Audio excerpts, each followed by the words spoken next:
शीशा इंसानी तारीख की एक निहायत अहम ईजाद है जो इब्तिदा में सिर्फ जेवरात और हथियारों पर चमक पैदा करने के लिए इस्तेमाल होता था।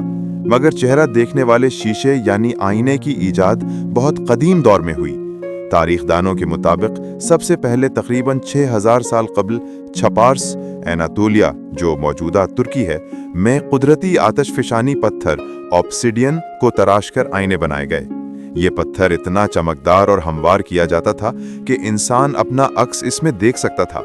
बादज़ां तकरीबन 2000 कबल मसीह में कदीम मिस्री और मेसोपोटामिया के लोग पीतल और तांबे को पॉलिश करके धात के आईने बनाते थे। इनका इस्तेमाल ज़्यादातर बादशाहों, रईसों और अमीर तबके तक महदूद था। जदीद तर्ज का शीशा, जिस पर हम आज अपना चेहरा साफ और वाज़ेह देखते हैं, सबसे पहले 14वीं सदी में वेनिस, इटली के कारीगरों ने बनाया। उन्होंने शीशे की एक हल्की प्लेट के पीछे कलई और पारा लगाकर अक्स को ज्यादा साफ और रोशन बना दिया। इस ईजाद ने आईने को आम जिंदगी का लाजमी हिस्सा बना दिया।